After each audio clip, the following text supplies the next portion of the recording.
Oh no. We've talked about Stephen King as, well, the king of horror literature, but there's another name who's pretty important in the grand scheme of horror. He's had tabletop games, video games, comic book adaptations, and movies made after his work. He's sort of become like John Carpenter in a way. You hear all the time how a movie, or its score in particular, is Carpenter-esque, and that seems to have happened to one Howard Philips Lovecraft. He only lived to 46 and had many works published after his death, but also is the man behind the old gods and the Cthulhu mythos.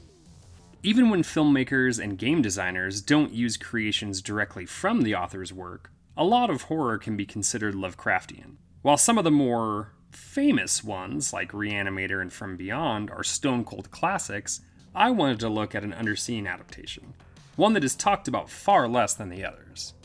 Grab your copy of the Book of the Dead as we find out what happened to the Resurrected. Have the goodness to wait 6 weeks. I will show you what will pay your patience well. The Resurrected is the 1991 straight-to-video horror movie directed by Dan O'Bannon and written by Brent Friedman, based on the novella The Case of Charles Dexter Ward.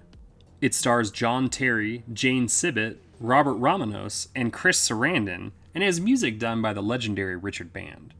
O'Bannon and Friedman had apparently developed scripts for the title independently of each other before collaborating on the movie together eventually.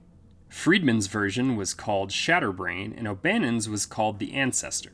While the final product was cut down and called The Resurrected, and Friedman was given the solo writing credit, O'Bannon was able to incorporate some of his own ideas into his second and what would be final directing effort.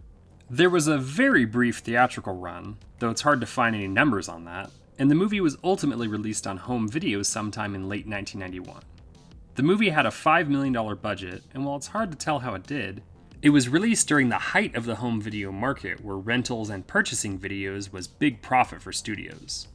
Chris Sarandon, Dan O'Bannon, and Richard Band are the heavy-hitting names in the cast, but the rest are very recognizable faces and names.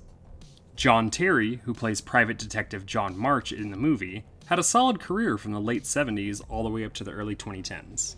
1987 was undoubtedly his best year, though, as he would have parts in both Full Metal Jacket from Stanley Kubrick and The Living Daylights as James Bond's friendly counterpart, Felix Leiter.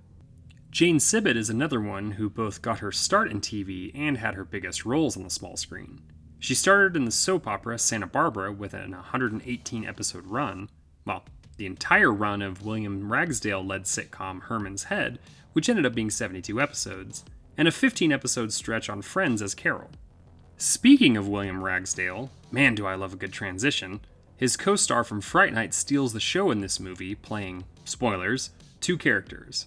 Sarandon is of course Prince Humperdinck from Princess Bride and Jerry Dandridge from Fright Night, but he was also in fun horror titles The Sentinel, Child's Play, and Bordello of Blood. And of course, if I don't mention it, I'll get ripped apart in the comments, he's the speaking voice for Jack Skellington in The Nightmare Before Christmas. But the dude also got an Oscar nomination in his first ever theatrical movie as Pacino's boyfriend in Dog Day Afternoon. While Dan O'Bannon only directed 2 movies, today's film and the classic Return of the Living Dead, his influence to the genre is profound.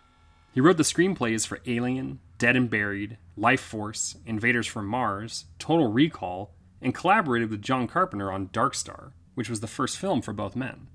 Friedman, on the other hand, has had quite the varied and strange career. He started out writing lovable trash like Evil Alter and Cynogenor, before bottoming out with Mortal Kombat Annihilation. The Case of Charles Dexter Ward is a novella written by H.P. Lovecraft in 1927, but it wasn't published until after his death in 1941 in 2 different months for magazine Weird Tales. Lovecraft didn't like his own story at all and had no intention of publishing it, but, much like the rest of his work, it would be wildly popular after his death. To get out of the way, Lovecraft had views that were pretty awful by the standards of both today and when he was alive. Most of this had to do with his views on race and ethnicity, and it's pretty well documented. Much of these views were based on his own family's views, and a lot of his life was marred with tragedy, from his parents to the early death of his wife. His stories have been adapted into every type of medium and inspired countless things in entertainment. Video games like Call of Cthulhu, The Sinking City, and even Amnesia: The Dark Descent are some of the bigger ones, but there's a ton of games with Lovecraft elements to them. Movies like From Beyond, The Re-Animator, and Color Out of Space are both modern and retro classics, and even this story was adapted once before in the Roger Corman movie The Haunted Palace, though it was incorrectly attributed to Edgar Allan Poe, who was one of the major influences on Lovecraft. The case of Charles Dexter Ward was even turned into 2 separate video games, with 2001's Necronomicon, The Dawning of Darkness, and the hidden object title Haunted Hotel, Charles Dexter Ward. Both mediums follow the strange case of Charles Dexter Ward. Charles is an important man from an important Rhode Island family who begins to act strangely. He's committed to an asylum and continues his strange behavior. Through further investigation, it's uncovered that an ancestor of Ward named Joseph Kerwin was evil and into practicing black magic. He was looking into black magic and trying to find a way to gain eternal life. His ancestor was a necromancer who murdered people and was also trying to create monsters. The farmhouse that is owned by Ward is discovered to have a laboratory and a labyrinth underneath it where a monster is found. Ward is discovered to be in actuality Kerwin, and Kerwin has killed Ward to take his identity. He is stronger and more powerful after coming back, and the person investigating ends up killing Kerwin and stopping the insanity. The first thing that's different is the modernization of the story. Friedman and O'Bannon placed the story in modern times, though to be fair, when Lovecraft wrote it, he too had the story in what was his modern times. In the story, the person investigating the case is the Ward family doctor, Marinus Bicknell Willett. In the movie, the wife of Charles seeks help from an outside source and hires private investigator John March to look into her husband's recent strange activity. Also in the story, Ward had already been sent to the asylum, and while he's technically missing in both mediums, the movie takes a while to get him to the asylum after his wife agrees to have him committed.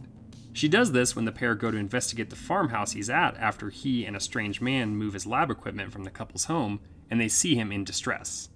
The story doesn't have many characters to speak of besides Ward, the investigating doctor, and Ward's ancestor Joseph Kerwin. The movie adds the aforementioned wife, as well as March's investigative team.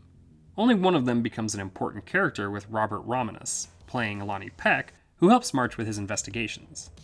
The group goes to investigate the farmhouse after finding a diary implying Ward's lineage in relation to Kerwin instead of just the doctor going to investigate. While they're in the lab, they find multiple experiments and Lonnie is killed by one of the monsters. In the novella, the doctor finds out fairly early that Kerwin has killed Ward and replaced him, but the movie characters don't confirm this fact until nearly the end. Before March, Miss Ward and Lonnie go to the farmhouse, March and Miss Ward visit who they think is Charles at the asylum. While he speaks in a strange tone and uses odd word choices, they don't know what has happened until the end when March confronts Kerwin in his asylum room. Another big difference here is that while the doctor finds many of the same things alone that the group does in the movie, he also comes across an evil creature that he accidentally summons. In a note written in Latin, the creature tells the physician to kill Kerwin before it's too late. The good doctor goes to the asylum and is able to destroy Kerwin, and it's later found out that other necromancer conspirators have also been killed in horrible ways. The movie ends with the same confrontation, but it's here where Kerwin admits to everything, including the murder of Ward. He tries to kill March and eat him after killing a couple orderlies, but March is able to pour a potion on the bones of Ward, who is kept in a suitcase, and the bones come back to commit some heavy Harryhausen murder. The two family members, separated by over 200 years, converge and explode into some sort of black hole that takes them both. Lovecraft as a writer has interesting ideas and isn't afraid to kill off his main characters. What he is afraid to do, for the most part, is describe the damn things or acts of violence that occur, often claiming they're too horrible to describe. The Resurrected does not follow this trend, and instead follows in the footsteps of other Lovecraft films like The Beyond and Re-Animator by having some incredible gore. The modern setting, added characters, and pedigree of Dan O'Bannon all make the movie a great watch in addition to good Lovecraft adaptations.